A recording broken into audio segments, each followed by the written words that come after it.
Hey there, happy Friday. I'm Daniel Norton. Welcome to my studio here in New York City. Today we're going to talk portraits or gimmicks or something like that.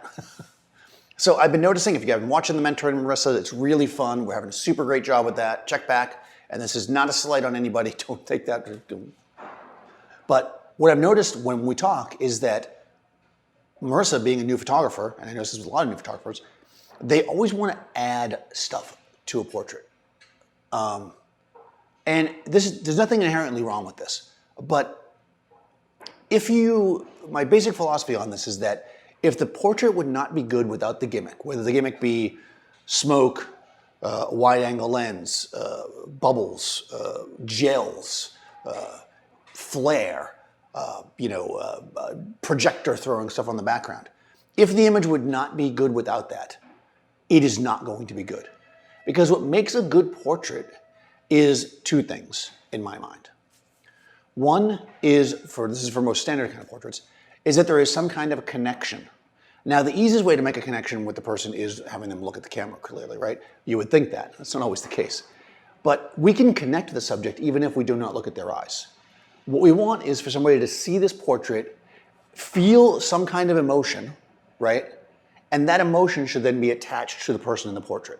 So in other words, if I want to make a portrait of somebody who makes people happy, Marissa, right?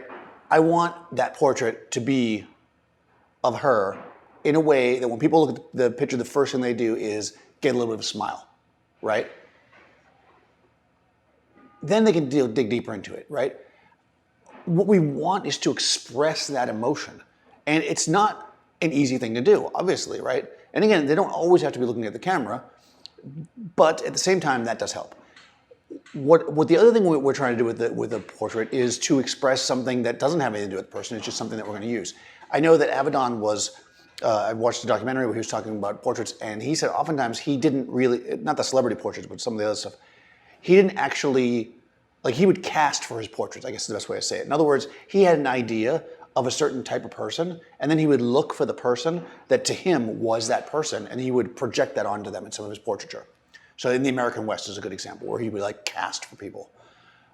And maybe that person, right, this is me stepping out of what he said, maybe that person would be that person, right? If you're casting for, somebody to be a transient person or whatever, because I know we shot a lot of those, a worker or whatever, in your casting, you may find somebody that has that look and really is that person. And they might project that onto you, weariness or, road connection to the road, right? These kind of things, right? Maybe even a little sadness or loneliness.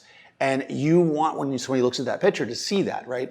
It doesn't matter this person is Bob Jones. It matters that this person is a transient person traveling around, right?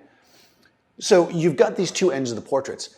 And to do either one of those things, you didn't want to see me say they should be blowing bubbles, right? Or they should be playing a guitar, or they should be, having smoke in the background, or some kind of rainbow light across them, or things in the background, or blurs, or anything, any of the stuff that we often teach, right? You watch me on Thursdays, hopefully, on Adorama, and I teach you a lot of technique. Techniques are things, or tricks if you want to call them, are things that we can use to help progress the photo in that direction, but they should not be the photo. If you take a photo of somebody and it wouldn't be good without the smoke, it's not a good photo. If you take a photo of somebody and it wouldn't be good without the projected image on the background, it's not a good photo. If you take a picture of somebody or portrait I should say, it would be a good photo. If you take a portrait of somebody and it doesn't work without the blur that you're doing, it's not a good portrait in my opinion. A portrait should be strong in and of itself because the connection that the subject has to it. So the subject being the connection the subject has to the person viewing it, even if they don't know that person. A good portrait, you should look at it and immediately get some kind of emotional response. That emotional response is as important as anything else. And if you can do that as a photographer without using gimmicks, you will be a better photographer for it. I'm not saying that if every picture you take uses gels and stuff, whatever, you're not a good portrait artist. What I am saying is that if you took those things away and you really analyzed your photo, would it be good? And I think that's something we need to think about all the time as we add funky things in. I mean, I'm not saying not to do it. I'm not saying it's not fun. A quick comparison that I'll make is that when I was in photo school, when we were trying to learn composition, the very first thing the teacher would do is she'd take our images and hang them like upside down or sideways so that it removed the context. And you're looking just simply at the shapes and forms of the images. This is what we want to do as photographers. We want our images to be strong no matter how somebody's looking at it. So if they look at it and they go, oh, cool, color gels, that's not necessarily, well, that's not at all, I'll make the statement, what I want in a portrait. I want them to look and go, wow, energy or whatever that emotion is, not, you can see right here I did the special effect. So let me know what you guys think.